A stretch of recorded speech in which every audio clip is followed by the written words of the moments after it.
Hello, everybody, and welcome to episode number 31 of Diehlman at Halftime, the NBA podcast that tops all others. I'm your host, Larry Diehlman.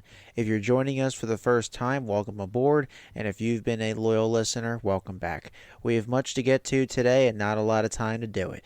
We have 5 sections that we'll get into: a general overview of the NBA this week, and our usual highlight, lowlight, random stat, and game of the week.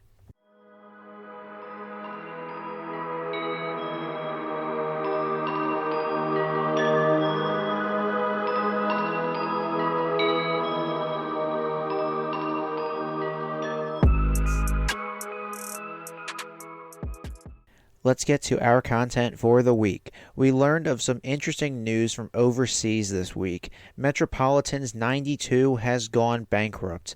This is the French professional team that San Antonio Spurs superstar Victor Wembanyama played for last year before coming to the NBA.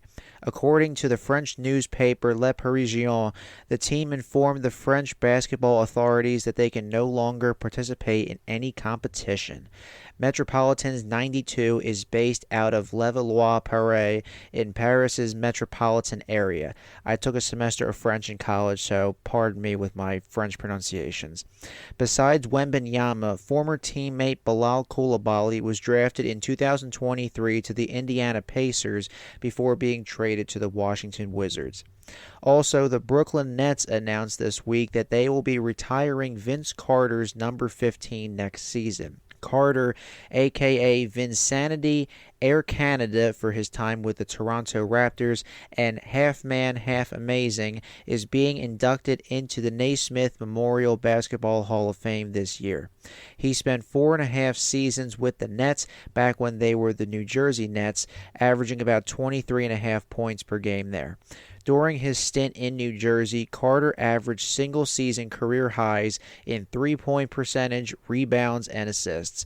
It's odd that the Nets are doing it before the Raptors, since fans probably know him better in a Raptors uniform. Remember that infamous dunk contest?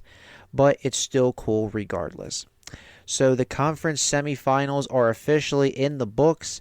The second round Eastern Conference eliminations were the Cleveland Cavaliers and the New York Knicks, and the second round Western Conference eliminations, the Oklahoma City Thunder and the Denver Nuggets. This episode is entitled Knockout. So, who's raising eyebrows at the moment?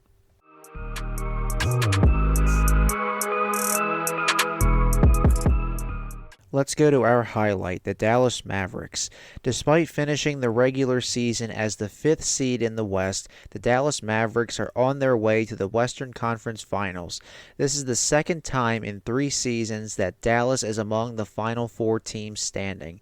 They took down the top-seeded Oklahoma City Thunder in 6 games in the conference semifinals. There were plenty of good games in this series. However, the Mavericks showed they have more playoff experience. Both teams split in the opening 4 games. Dallas stole Game 5 from the Thunder on the road, and they finished the job at home in Game 6. Things came down to the wire in Game 6, which was a narrow 117-116 win for Dallas on Saturday. Man, for Oklahoma City fans, imagine the season ending by 1 point. Yikes.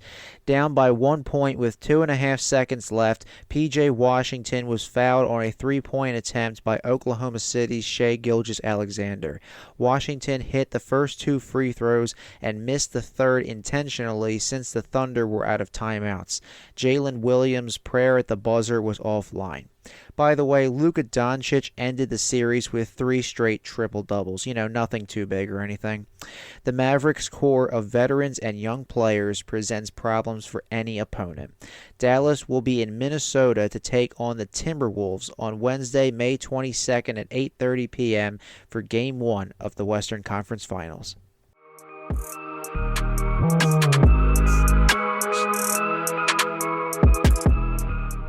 Let's go to our low light, the New York Knicks. The New York Knicks, in a nutshell, fell victim to Murphy's Law. Anything that can go wrong will go wrong. New York's season ended at home in Game 7 against the Indiana Pacers. Even though fans want their team to go all the way, the Knicks were better off losing on Sunday. Their roster has been littered with injuries in these playoffs. They include Julius Randle, Mitchell Robinson, OG Anunoby, Bojan Bogdanovic, and now Jalen Brunson. That's basically the entire starting lineup. Brunson fractured his hand toward the end of Game 7, which knocked him out for the rest of the day. Winning Game 7 would have meant limping against the mighty Celtics. New York put up a heck of a fight this postseason with some players pushing near or over 40 minutes a night. I'm looking at you, Josh Hart. Technically, the Knicks blew a 2-0 series lead and a 3-2 lead over Indiana. But this formula of playing with this many injuries was not sustainable. Most of their core is locked up at least for next season, so they won't have to worry about too many noticeable departures over the summer, if any. The Knicks should bounce back next year even stronger, and when they do, look out. The Pacers will be in Boston to face the Celtics on Tuesday, May 21st at 8 o'clock to start the Eastern Conference Finals.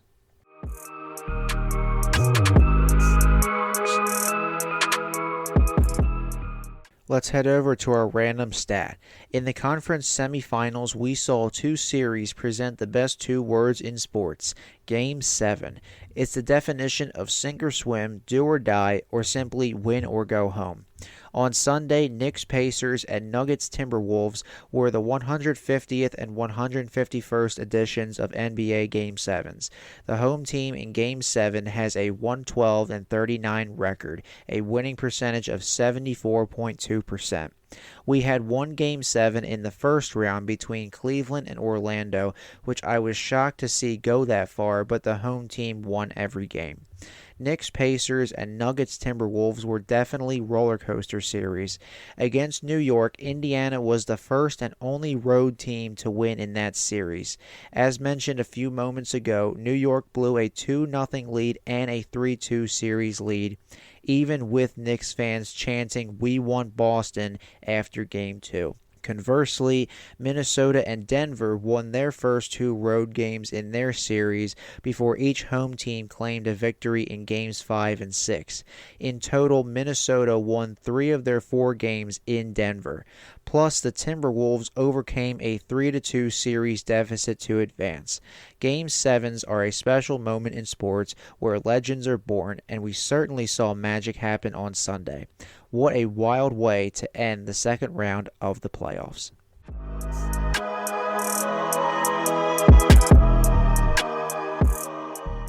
Finally, let's go to Game of the Week. For this week's Game of the Week, let's go with the Dallas Mavericks at Minnesota Timberwolves. This game will be on Wednesday, May 22nd at 8:30 p.m., and it's Game 1 of the Western Conference Finals. I, along with plenty of other NBA fans, have predicted that the winner of the Timberwolves-Nuggets series will represent the West in the NBA Finals. Only the Mavericks stand in the way of that prediction. This series will be between Luka Doncic and Kyrie Irving versus Anthony Edwards, Karl Anthony Towns, and Rudy Gobert. Holy cow, this will be a good one. For those of you still keeping track, my bracket is shot.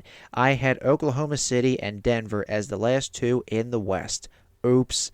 It's fair to say that Minnesota will be heavy favorites in this series, considering they took down the defending champions. Dallas, though, delivered the knockout punch to the top-seeded Thunder. For this series, I'll say Timberwolves in 5. For Game 1, give me Minnesota 103-96.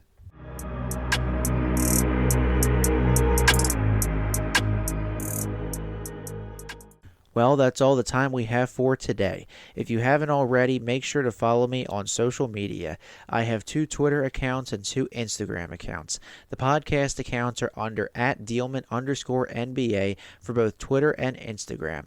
My personal Twitter is @LarryDiehlman18, and my personal Instagram is @Mr_Sports18.